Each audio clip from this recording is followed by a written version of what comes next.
Muy buenas noches, estimadas amigos, bienvenidos, bienvenidas a este espacio de todos los días a las 7:30 de la noche en Plan B. En nombre del equipo, en nombre de Fermín Vaca, nuestro compañero también aquí en estas pantallas, y agradeciendo a los invitados de esta noche, al doctor Fausto Ortiz, economista, consultor en temas financieros y económicos, y el doctor César Montaño, quien es rector de la Universidad Andina Simón Bolívar y experto tributarista, con quienes vamos a analizar esta noche dos cosas en particular. La primera, el envío que ha hecho el gobierno de estos dos proyectos de ley urgente, el uno de reforma a las finanzas públicas y el otro vinculado a la ayuda humanitaria, a los medios que pide el gobierno legalmente para hacer la ayuda humanitaria. Y luego hablar específicamente con el doctor Montaño sobre todos los esfuerzos que ha hecho la universidad, en el caso particular la Universidad Andina, pero en general todas las universidades, sobre lo que ha significado la educación virtual. Todo lo que nos ha tocado o les ha tocado a profesores y alumnos y autoridades universitarias para entrar en este tema quizá de manera acelerada. Buenas noches, Fermín. Buenas noches, Juan Carlos. Bueno, damos la bienvenida a los invitados con quienes vamos a conversar en los próximos minutos. Ellos se encuentran ya el doctor Fausto Ortiz desde Guayaquil y el doctor César Montaño desde Quito. Vamos a analizar, para empezar, Juan Carlos, cuáles son las cifras del COVID. El día de hoy tenemos algunos datos de interés que vamos ya a ir planteando. En primer lugar, vamos a revisar la situación del balance nacional, el balance diario que ha realizado se realiza con base en los datos del gobierno. Esta infografía nos muestra los casos confirmados en el país, 8.450, los casos descartados, 8.075, los casos con sospecha, 13.071, los casos con alta hospitalaria, 922, y una cifra oficial de fallecidos de 421. Sin embargo, hay que precisar que las cifras de muertos son mucho mayores, Juan Carlos. Sí, efectivamente, lo que tenemos ahí es lo que el gobierno ha dado por llamar los muertos con sospecha de coronavirus. En realidad no está clara la razón de su deceso, pero en este momento superan esta cifra de sospechosos más de 500, 600 casi, lo que eleva la cifra global a más de 1.000 muertos. Sin embargo, les comento, hoy estuve en una entrevista, grabando una entrevista con la ministra de Gobierno, María Paula Romo, que hoy a las 9 de la noche saldrá en Ecuador TV junto a Gonzalo Ruiz, en la cual se especifica y se explica con mucha claridad las razones por las cuales hay este cambio de cifras o estas cifras que espantaron en algún momento al hablar de más de 6.700 fallecidos solo en Guayas en los primeros 15 días, ¿no es cierto?, de abril. De hecho, es un tema que le está pasando a muchos países. China acaba de rectificar sus cifras sobre la epidemia en Wuhan, que fue el epicentro mundial y el inicio, digamos, de esta dramática pandemia, pero también España ha empezado a rectificar sus cifras. Hay demasiado subregistro, inclusive podríamos hablar de un sobreregistro, es decir, el sistema de conteo de cómo se van determinando puede incluso cruzarse, cifras cruzadas, etcétera. Deberá todavía calmarse la situación sanitaria para empezar a contar bien. Y claro, esa es una explicación que va a dar la ministra esta noche, Fermín. Sí, sin duda, una de las cosas que también ha anunciado el gobierno es que el semáforo continuará en rojo toda la próxima semana. Es decir, la situación epidemiológica del país significa que todavía deberán mantenerse las medidas de confinamiento que tenemos en toda la República durante la próxima semana, y que después de que concluyamos esta próxima semana se evaluará si en algunos lugares, en algunas provincias, en algunos cantones, en algunas comarcas, esto se va relajando. pero en todo caso, la circunstancia no significa que vamos a salir nuevamente a nuestra vida normal en algún tiempo. Bueno, se está trabajando en conjunto con los alcaldes para determinar cómo las ciudades se van a mover. Por ejemplo, Quito, el alcalde de Yunda tiene la responsabilidad del tema de los mercados. Hay un problema ahí en torno al aislamiento social y en torno a respetar la cuarentena y los toques de queda. La realidad supera definitivamente cualquier tipo de circunstancia. La gente necesita salir, está muy ansiosa, se ha reconocido esto. Sin embargo, el tema central es la capacidad que tiene el Estado, el Ministerio de Salud, el Servicio de Salud Sanitario, para hacer las pruebas suficientes que permitan establecer los cercos epidemiológicos. No sé si vamos poniendo este cuadro de las pruebas, Fermín, es un cuadro interesante que hoy lo publicó, son cifras de ayer, pero lo publicó El Universo sobre la cantidad de pruebas que se están haciendo por 100.000 personas, cada 100.000, ahí está. Fíjense, está un poco pequeño, pero si hacemos un esfuerzo, lo que vemos ahí es que, por ejemplo, Guayas ha tenido hasta ayer 33 pruebas por 100.000 personas. Pichincha ha tenido 11.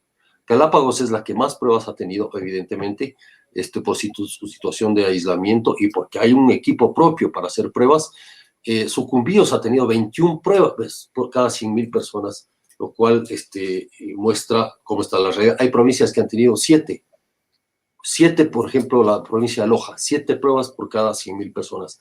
Es insuficiente, absolutamente insuficiente. La ministra María Paula Romo, y también vocera del Comité de Operaciones de Emergencia, ha dicho que en este momento en el país hay 200.000 pruebas.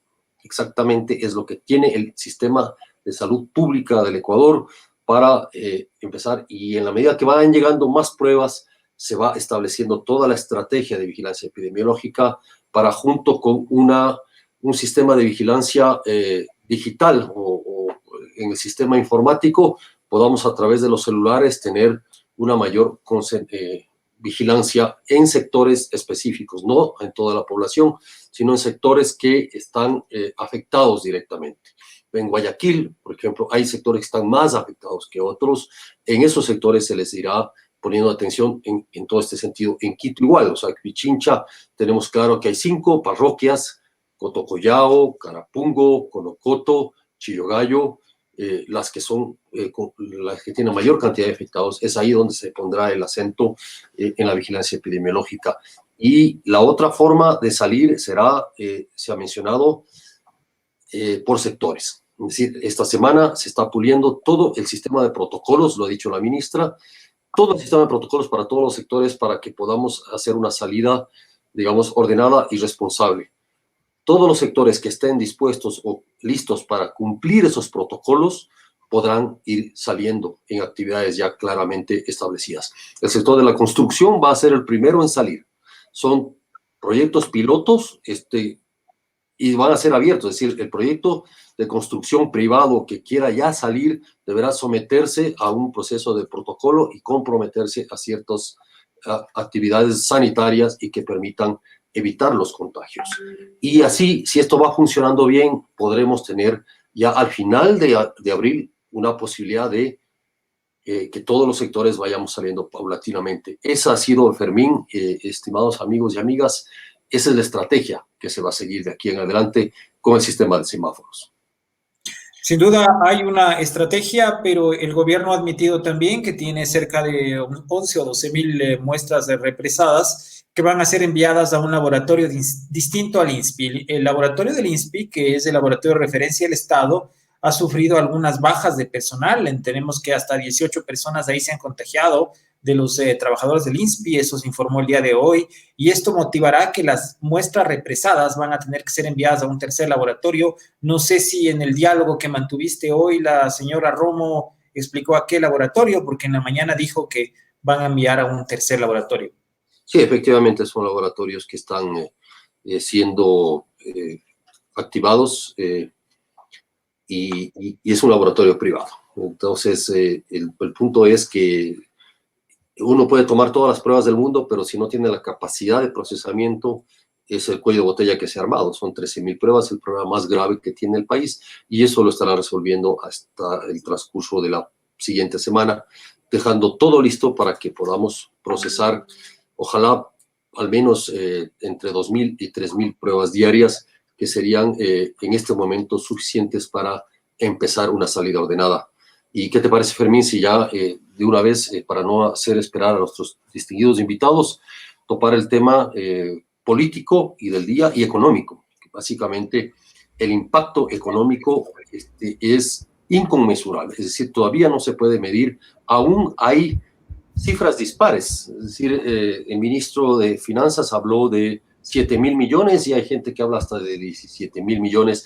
No sé si empezamos y podemos ir hablando, por favor, César y Fausto, indistintamente, si ustedes desean intervenir, Fermín igual, para poder contestar la siguiente pregunta. ¿Cuál es el diagnóstico, Fausto? Empezaríamos de lo que tú has conocido, de lo que envió el presidente, el gobierno, a la Asamblea Nacional, que son 2 proyectos de ley urgentes, y si esto será suficiente. Buenas noches. Buenas noches, saludos con los tertulios y también con la gente que está escuchando a través de Facebook. El gobierno envió 2 proyectos de ley y era de alguna forma esperado que sean 2 porque el ministro de Finanzas, cuando habló en la Asamblea este día miércoles, exponía lo que iba a requerir en el tema del proyecto de ley de la emergencia y también el Código de las Finanzas Públicas. Es decir, son esos 2 temas que el ministro comentó y finalmente envió a la Asamblea. El asunto importante acá, el que va a tener más complicación de aprobarse, de discutir, es el proyecto de ley relacionado con el coronavirus, con el COVID-19, porque tiene su complicación al tratar de buscar extraer recursos de la población, extraer recursos de las empresas para alimentar un fondo para a su vez canalizar recursos a la población más golpeada. Y a diferencia de casi la totalidad en el mundo, que las empresas y las personas reciben recursos, acá el gobierno, al no tener capacidad de hacer esa tarea, lo que está haciendo es quizás poniendo en riesgo a las empresas que estén medianamente bien establecidas para tratar de complicarle menos la vida al gobierno, pero dar algún tipo de complicación en la operación cuando las empresas regresen a la operación, que no tenemos claro si será a mediados del mes de mayo o a fines del mes de mayo, lo que le trae complicaciones a las empresas porque pagar sueldos sin estar generando ventas es complicado. El gobierno pareciera que cree que las empresas tienen las utilidades del año anterior y de los años anteriores en los bancos locales guardados, esperando algún momento para pagar impuestos que el gobierno requiera. Esas utilidades están en el flujo de negocio, en el día a día, en los inventarios, en las ampliaciones, en las fábricas y en las inversiones que hagan las empresas. Y una parte que también es bien compleja tiene que ver con este mensaje de arréglense entre ustedes, lleguen a acuerdos entre ustedes, las empresas con los trabajadores, para tratar de ver cómo bajan los sueldos y vean cómo bajan también los arriendos. No está muy claro si dicen vean cómo bajan las cuotas de los bancos, también los pagos de interés, el valor de la cuota mensual. Porque si alguien dice voy a cobrar menos por la crisis en el tema del arriendo, ¿cómo hago para pagarle al banco si el banco no me hace la misma concesión que me toca hacer a mí como dueño de casa que arriendo a una familia?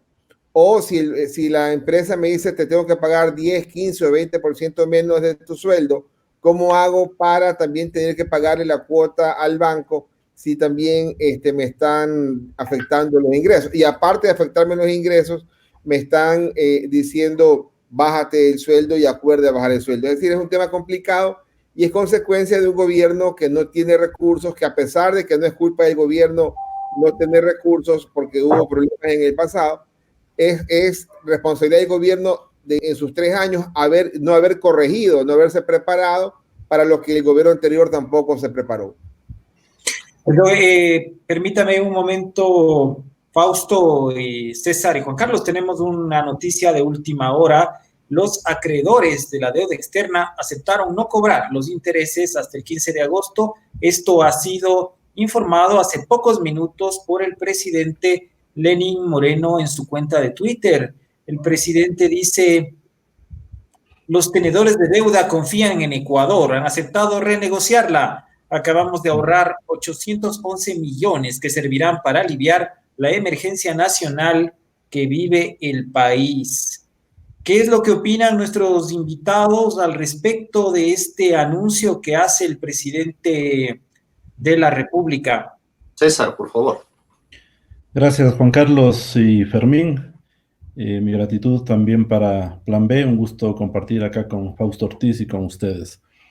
A mí me parece que estamos viviendo una situación claramente excepcional y esto demanda, obviamente, ponernos de acuerdo, lograr un gran consenso político nacional para poner en primer lugar los intereses del país. Y al parecer, la proyección de esos intereses tiene que ver sobre todo con el cuidado de la salubridad, la salud, la vida de las personas y obviamente el cuidado del sistema económico, toda vez que el coronavirus trae un coletazo seguramente muy fuerte en el ámbito social y en el ámbito económico. Si bien se ha dado un paso, por ejemplo, con esto que se acaba de difundir desde instancias gubernamentales, en el sentido de que tenedores de bonos habrían aceptado que se aplique una moratoria de 4 meses prácticamente para que Ecuador responda con el pago de intereses, me parece que en realidad se está abriendo el camino para una renegociación de la deuda. Recordemos que parte de la deuda ha sido seriamente cuestionada. Es momento de revisar también aquello, de dimensionar si en verdad el Ecuador está obligado o no a situar recursos que son grandes, son ingentes recursos para poder sostener ese endeudamiento, o más bien si el Ecuador debe a lo mejor inaugurar una política fiscal diferente para una situación, como decía, excepcional, que es la que actualmente estamos viviendo. Yo creo que en general todos tenemos que arrimar el hombro, todos, pero en la medida de las posibilidades de cada uno, cuidando siempre, por una parte, a las personas más pobres, a los más desposeídos, a los que ganan menos, de tal manera que quienes tienen mayor potencia económica en términos de personas naturales y también de personas que se dedican al negocio, a la empresa, a la gran empresa, tienen que aportar de manera más significativa. Y siempre teniendo en cuenta la realidad económica. A mí me parece que en el proyecto que se ha presentado ante la Asamblea Nacional se han deslizado algunos elementos errados, en el sentido de que a lo mejor se estaría tomando en cuenta para crear contribuciones especiales, contribuciones singulares, extraordinarias por este contexto que vivimos, tomando en cuenta situaciones económicas que ya pasaron. En materia impositiva, porque se habla de cargas de orden tributario, en materia impositiva se tiene que actuar ante la realidad económica, ante una magnitud económica que se manifiesta en un periodo determinado.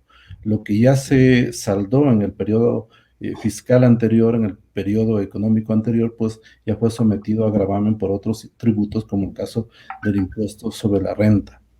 En materia tributaria hay un principio central también que dice que se puede adoptar una medida legislativa retroactiva en beneficio de los contribuyentes, pero es imposible aceptar una regulación de orden tributario retroactivo en perjuicio de los contribuyentes. Entonces, a mí me parece que este rato la Asamblea tiene en sus manos un reto muy importante. Sopesar los elementos del proyecto, analizar quién debería llevar la mayor carga para arrimar el hombro y sacar el país adelante, toda vez que por la vía del petróleo, la venta del petróleo, no recibimos recursos significativos, más bien estamos saliendo muy mal parados en ese ámbito. No se ha podido recuperar el dinero de la corrupción, que se sabe que son miles de millones de dólares. No tenemos inversión extranjera de manera significativa tampoco en el Ecuador, ni hemos generado mayor cantidad de empleo. Entonces hay que cuidar la vida, cuidar el empleo, el emprendimiento, la empresa y a los trabajadores y las personas que tienen menor capacidad de contribuir. La Asamblea tiene, como decía, un gran reto en este momento que requiere consensos políticos por el país, no por ideologías, no por intereses de sectores específicos.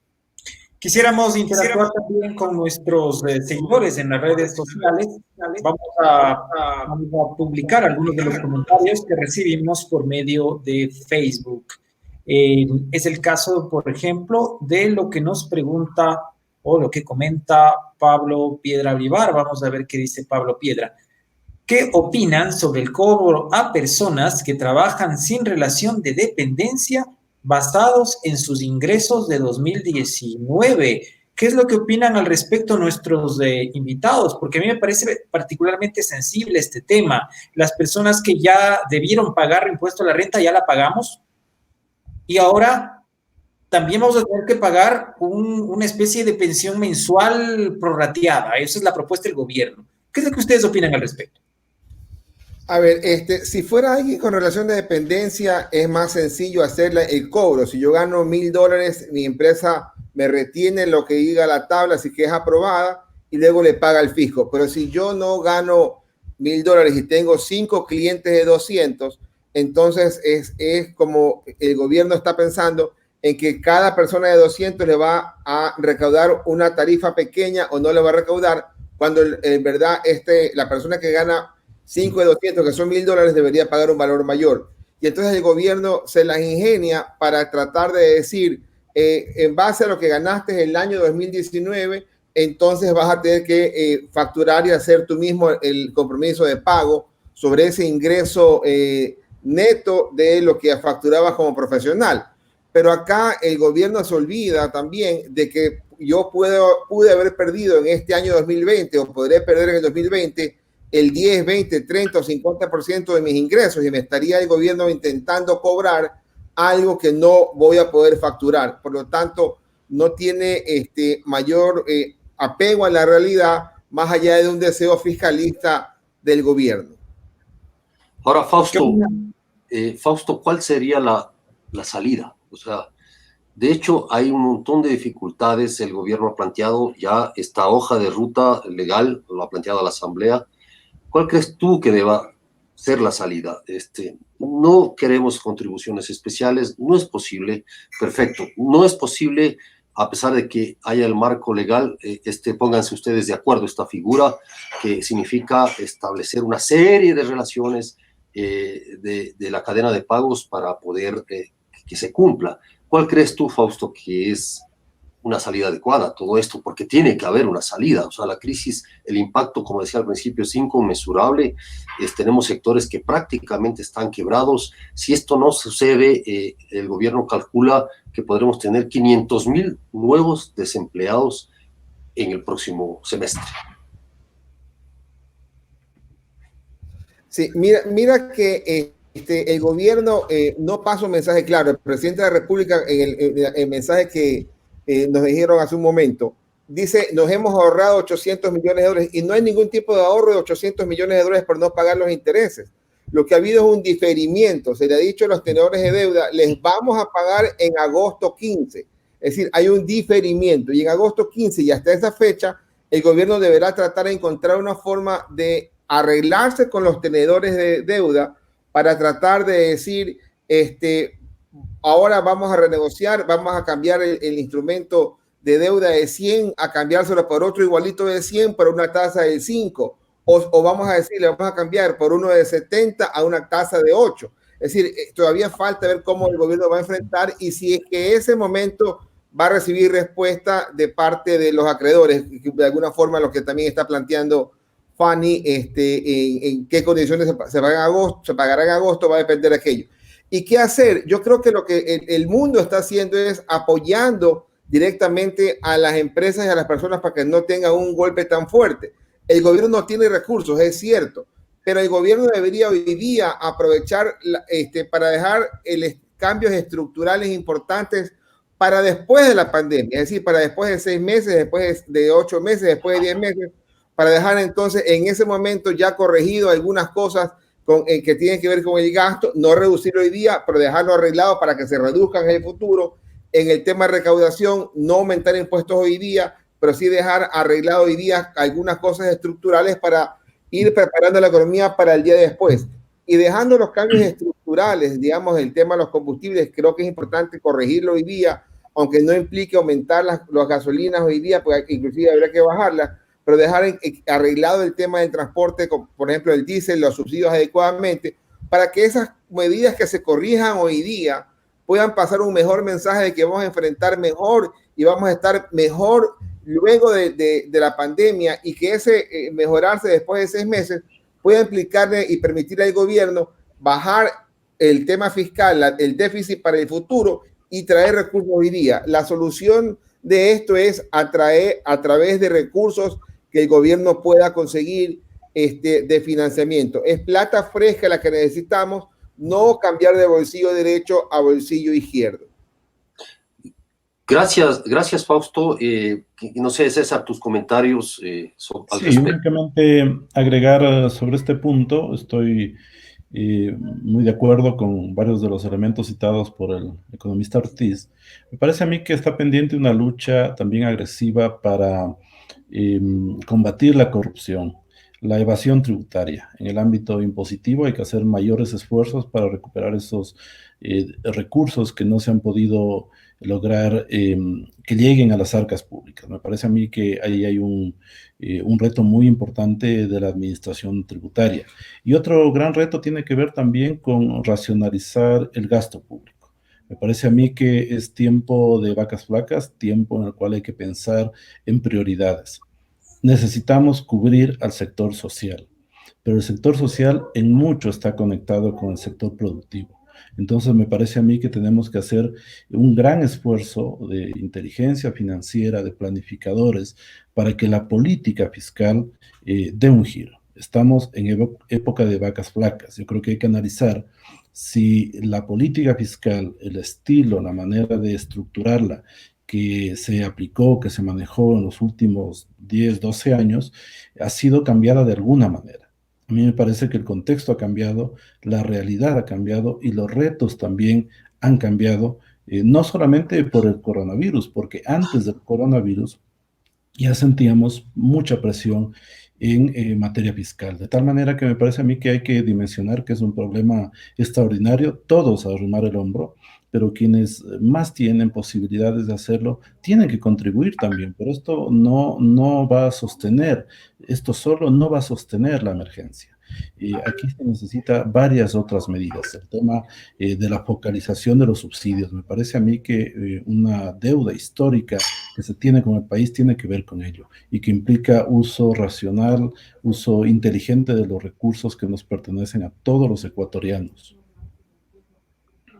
Tenemos una pregunta de Fanny Zamudio, sobre la cual quisiéramos también tener la opinión de nuestros panelistas. Fanny Zamudio pregunta: la disposición general cuarta dispone la disminución permanente del 10% de salarios del sector público del Ejecutivo. Ello significa reestructurar el gasto público a propósito de una ley económica urgente. ¿Esto debería tratarse por separado en un proyecto integral? ¿Qué es lo que opinan nuestros invitados? Perfectamente podría tratarse en esta ley siempre que la Corte Constitucional o alguien haga la consulta constitucional si que eso es permitido, bajar el sueldo del servidor público en esa cantidad de 10%, porque en este momento la ley dice una contribución de 10% de los que ganan más de $1,000, excepto médicos, seguridad y profesores. Y luego dice, como bien lo plantea Fanny en la disposición transitoria, luego el 10% definitivo. Pero hay que checar si es que efectivamente eso puede ser planteado, esa reducción de salarios y no tiene alguna situación de índole de inconstitucionalidad. Por eso yo creo que si el gobierno quisiera tener esa línea de bajar el sueldo del sector público, eso es 10%, bien podría ir por una ruta sin tanto cuestionamiento, quizás decir, hay que apoyar al Seguro Social para el tema de salud, dándole, en vez de que el aporte sea 9.40% del aporte personal del sector público, aumentarlo a 15%, aumentarlo a 18%, aumentarlo a 20%. Es decir, logras de esa manera una mayor contribución del sector público como existe en el sector privado. Hoy día una persona del sector privado paga una cantidad y la persona que trabaja en la banca paga una cantidad más alta. Es decir, no veo que haya algún tipo de dificultad en irse en esa ruta. Me preocupa un poco que mañana pueda plantearse aquello y los asambleístas prefieran no tocarlo y dejarlo a un lado y cortar la posibilidad de de bajar el gasto de nómina de alguna forma. Muchas gracias, Fausto, por haber estado con nosotros.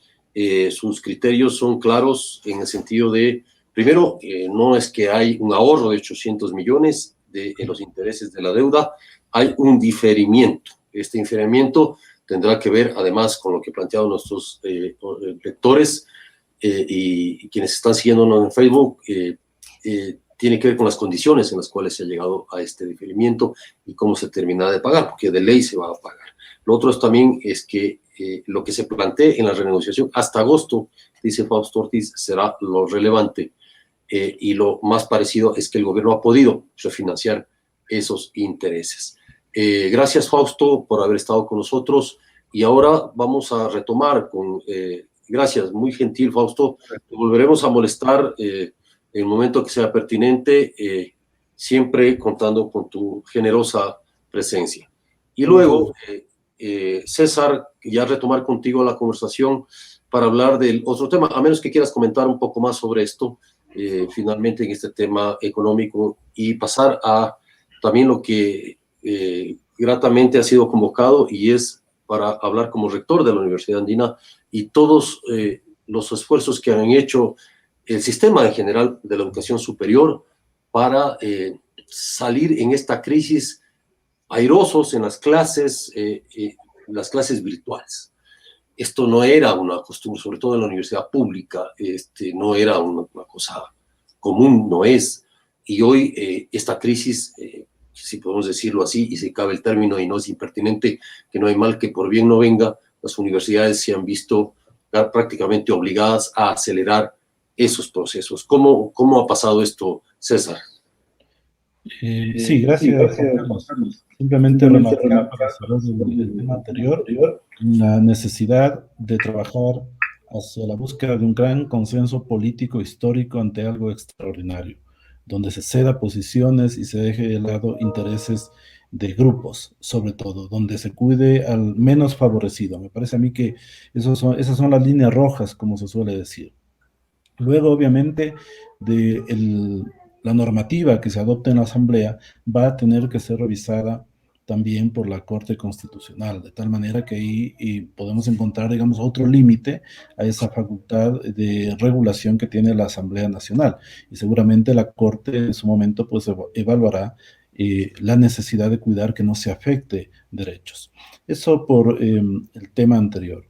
Por esto otro, bueno, es verdad que el coronavirus nos lanzó en general al mundo hacia unos retos muy importantes. En el mundo de la educación en general ha sido de esa manera. En el caso de la educación superior también. De la noche a la mañana, y aquí algunos elementos de la vida, de lo cotidiano, del funcionamiento de una institución de posgrado como es la Universidad Andina Simón Bolívar, sede Ecuador, de la noche a la mañana nos ha tocado implementar todos los elementos necesarios para poder tener clases, actividades académicas en la manera, como nosotros lo llamamos, o en la modalidad no presencial. Lo tradicional, lo presencial, el contacto, la cercanía, estudiantes, maestros. Pero eso ya no pudo ser de esa manera luego de que se declara la emergencia. En este sentido, se pone sobre la mesa pues un gran reto con varios elementos para las instituciones de educación superior. En nuestro caso, hemos estado trabajando durante el último año mucho en el fortalecimiento del ámbito tecnológico, por ejemplo, de la institución, fortaleciendo adicionalmente todo el esquema de la modalidad de educación virtual, no presencial, online o como se le suele llamar en las distintas tipologías dentro de esta modalidad no presencial. Se ha trabajado también un modelo pedagógico para llevarlo a la práctica justamente en este ejercicio académico no presencial. Y adicionalmente se han aplicado ya una serie de mecanismos y de sistemas nuevos, por ejemplo, y que nos ha servido de mucho en la experiencia de la Andina, para prescindir cada vez más del uso del papel en la tramitología interna de la institución. Hemos implementado un sistema de gestión documental que precisamente junto con lo otro, con haber fortalecido el área de educación virtual y también las tecnologías en la universidad, ha permitido que podamos funcionar en la emergencia sin tener la necesidad de estar todos los días pues, en el campus de la universidad. Esto ha implicado que se active también un comité de emergencia desde el primer día, incluso antes de la declaratoria de emergencia, se organizó un comité técnico donde están representados todos los estamentos universitarios, donde hay aporte de áreas tan importantes como es el área de salud, en el caso de la Andina, para poder tomar decisiones inteligentes ante la emergencia del COVID-19, que han estado motivadas por dos objetivos centrales. Por un lado, cuidar a la comunidad, cuidar la salud de los estudiantes, de los funcionarios, de los trabajadores y obviamente también de los docentes. Y por otro lado, garantizar que la universidad no se detenga y que siga funcionando en su misión académica, cumpliendo el proceso académico, tal como lo esperan los estudiantes, tal como lo ofrece la Casa de Estudios, de tal manera que se cumplan dentro de esos procesos académicos los programas y los objetivos, tal cual los hemos diseñado con la comunidad de docentes. De tal manera que en este momento ya venimos contando al día de hoy ya prácticamente un mes de funcionamiento en modalidad no presencial. Hemos iniciado un nuevo trimestre, el de abril-junio, en esta modalidad y tenemos que estar muy atentos, de hecho lo estamos haciendo y tuvimos reunión del comité de emergencia para evaluar en qué condición estamos, para imaginarnos y tomar acciones también para estar preparados para el momento en que se diga hemos superado la emergencia, es posible ir retornando a la normalidad, entre comillas, porque va a ser una normalidad muy singular, muy sui generis, rara, de tal manera que podamos luego de a poco ir retomando las actividades presenciales, incluso de cara a los programas que inician en el mes de octubre.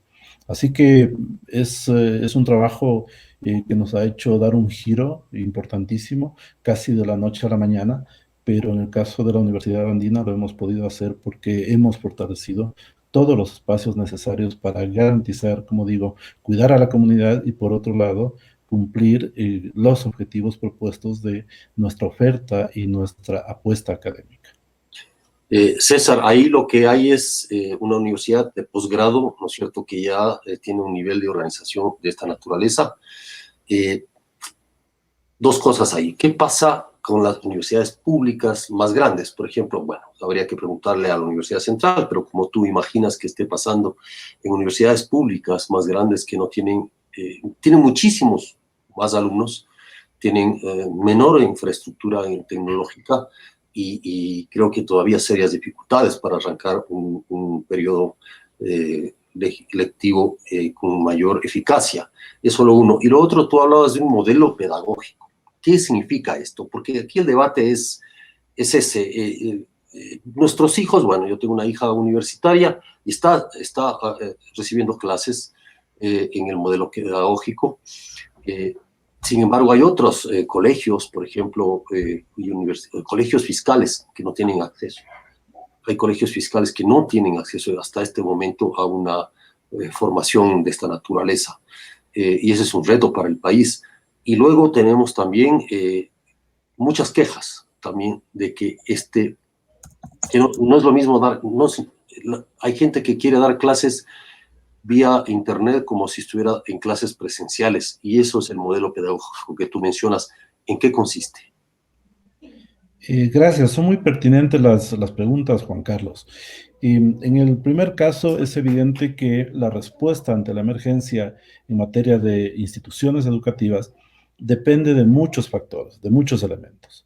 En primer lugar, me parece a mí que hay que considerar el tamaño de la institución, número de estudiantes que tienes que atender, ante quienes tienes que responder. Por otro lado, las tecnologías que la propia institución ya había apropiado en su desenvolvimiento cotidiano. Otros elementos adicionales fundamentales tienen que ver con el hecho de que cada institución tiene que analizar si apuesta o no apuesta, y hay que ver si lo han venido haciendo desde hace algún tiempo atrás, por ejemplo, solo por la educación presencial y no consideraba otro escenario, otra posibilidad. Bueno, ahora ha tocado a algunas instituciones tal vez poner los ojos de manera más directa y hacer una serie de esfuerzos para fortalecer esa posibilidad de trabajar también en modalidad no presencial. En este sentido, también hay que evaluar de qué manera esas instituciones, por ejemplo, cuentan con una comunidad universitaria que tenga las capacidades tecnológicas y de conectividad en sus domicilios, porque no nos olvidemos que el hablar de educación no presencial significa, por un lado, los estudiantes contando con esas capacidades tecnológicas en casa y con conectividad suficiente, una conectividad que les permita llevar adelante las actividades no presenciales. Y por otro lado, una capacidad tecnológica similar en casa de los docentes y también de quienes trabajan, de los administrativos de la institución educativa. Entonces es un reto realmente grande que implica también evaluar esto. Luego, se necesita contar con las capacidades de formación en la comunidad universitaria, de tal manera que los estudiantes, tú lo estás viviendo con niños o con hijos pequeños todavía, que hacen educación de sus colegios, y seguramente nos hemos dado cuenta, yo tengo la misma experiencia o similar experiencia, que no solamente basta con tener a lo mejor equipos, tener conectividad, sino adicionalmente saberse desenvolver con esos programas que traen novedades, que traen diferencias entre ellos también. Y esto le pasa también al docente. El docente no necesariamente estuvo capacitado en el manejo de 3, 4, 5 plataformas que son las más usadas a nivel internacional, y tampoco los estudiantes. Entonces, fíjate cómo hay esos otros elementos que es necesario considerarlos cuando entras en un esquema no presencial. Entonces, las universidades han asumido este reto con las capacidades que han tenido instaladas, pero seguramente, esto es común lo que te voy a decir, seguramente ha pasado que la comunidad de estudiantes, de docentes y de funcionarios no estaba necesariamente totalmente preparada. Entonces, aquí se apela a la capacidad de respuesta de las instituciones, de tal manera que, como ha pasado en el caso de la Universidad Andina, hemos hecho un esfuerzo muy fuerte para capacitar a la comunidad universitaria. Los docentes están capacitándose, los funcionarios de la administración y los estudiantes también recibiendo una serie de cursos y capacitaciones gratuitas. Y el otro tema que tú consultabas, el modelo pedagógico. Para cada nivel de estudio necesitas adoptar un modelo pedagógico que garantice que los contenidos que se han previsto transmitir y presentarlos en clase presencial para los estudiantes se los pueda transmitir y llevar a cabo el proceso también de manera no presencial con los estudiantes a través de los programas tecnológicos, a través de los equipos que nos sirven para esa conexión. En ese sentido, es interesante agregar que no es lo mismo, obviamente, dar clase presencial donde tienes a la mano a los estudiantes que hacerlo con esta otra modalidad. Pero hay estrategias, hay mecanismos para el estudio, por ejemplo, sincrónico cuando es conectado al mismo tiempo o de manera asincrónica. Otro esquema te permite a ti trabajar incluso con otros mecanismos tecnológicos, hasta con el WhatsApp, con el correo electrónico, con conferencias, con videos, con charlas directas, con discusiones, con foros de debate, con tareas que las haces, con talleres que se pueden organizar. Es decir, el mundo de la educación es muy amplio en este ámbito y ha pensado para estos escenarios justamente en una serie de estrategias para que los estudiantes puedan recibir los conocimientos como si estuviesen de manera presencial. Yo creo que lo ideal en realidad es que una vez que volvamos a la mayor normalidad posible, podamos tener la capacidad de combinar estos dos grandes mundos, el de la educación presencial y el de la no presencial, porque yo creo que ambos tienen una serie de ventajas y de cuestiones positivas que pueden fortalecer el perfil, la capacidad precisamente, no solo de los estudiantes, también de los docentes. Los docentes, finalmente, para este punto, también estamos, digamos, creciendo con esta experiencia. Yo creo que los estudiantes también. En adelante vamos a estar mucho más preparados para otros retos similares, así como pasa con el teletrabajo. Estamos hablando también de la tarea docente como una modalidad de teletrabajo. Así es. De esta manera en la que los educadores trabajamos.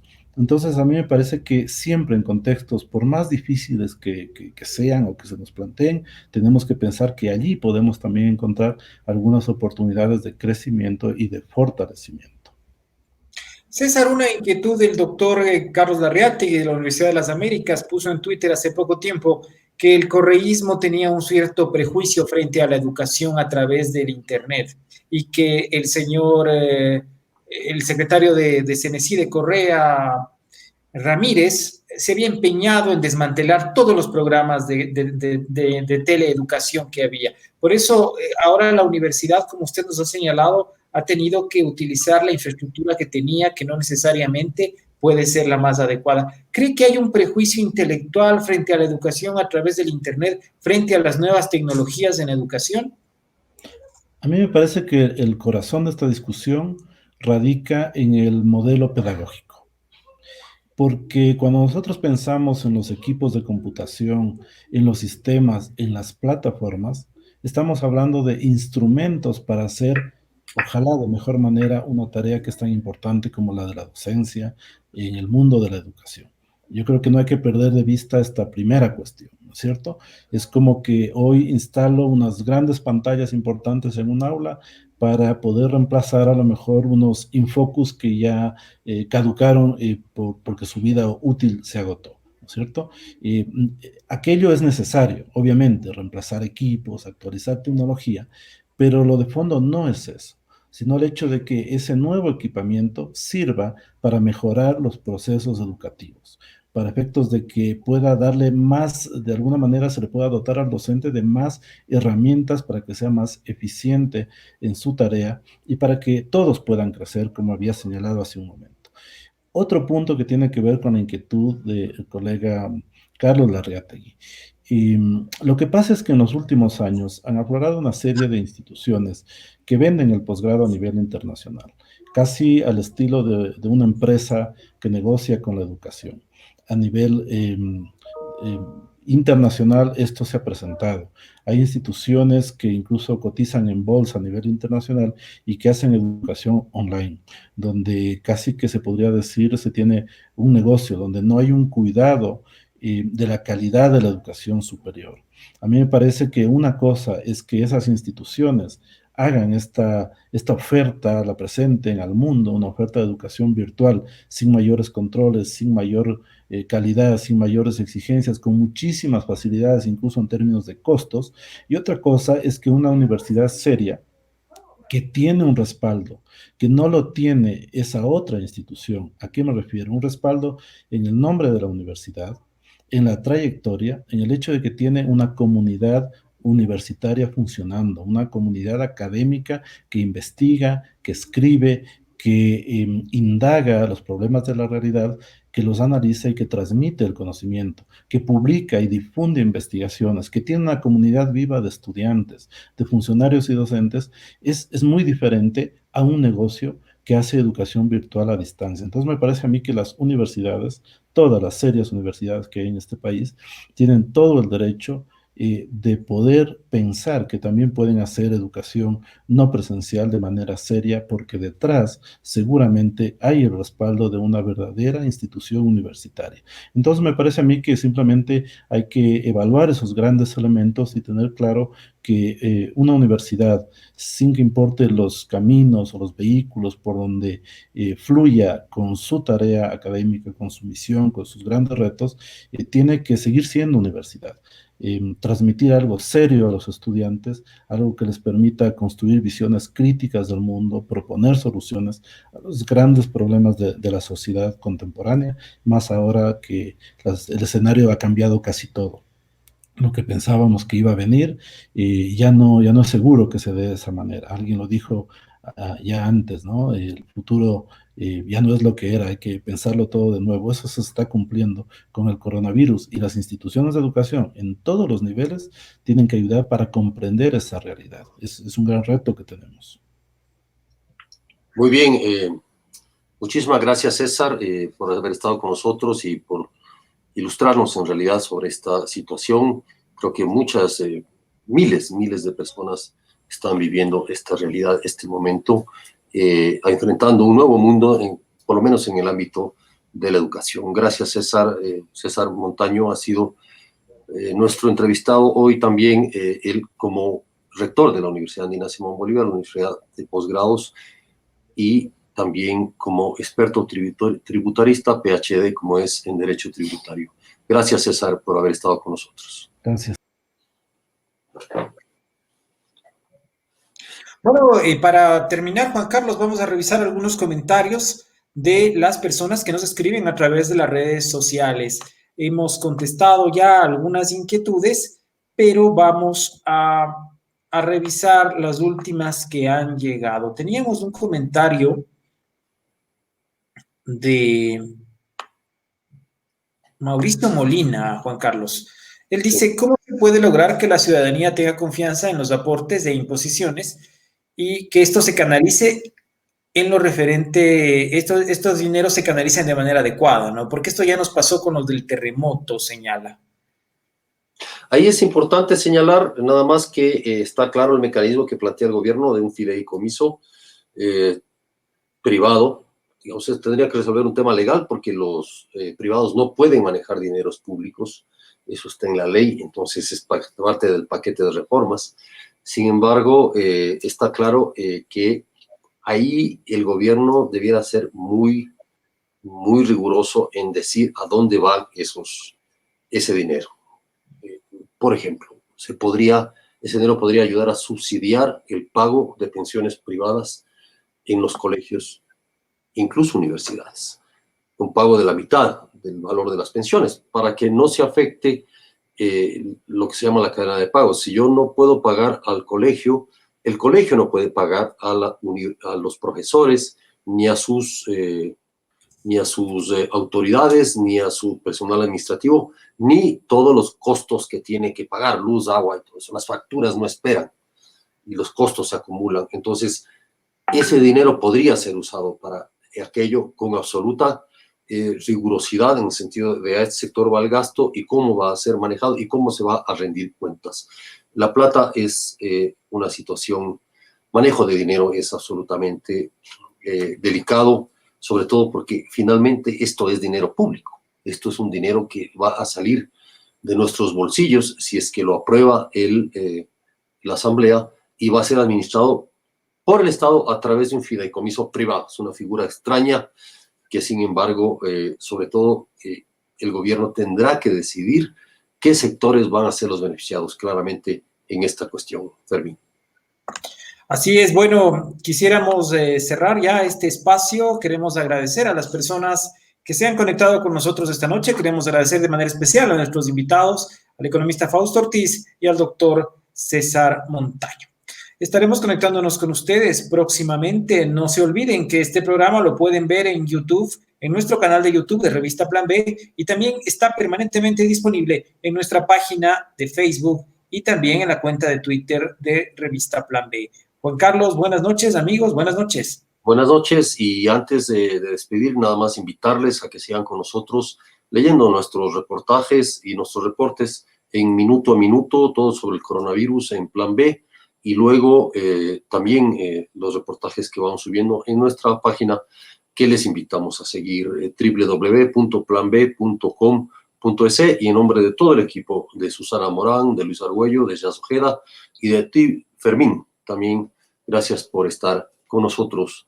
Hasta otra oportunidad.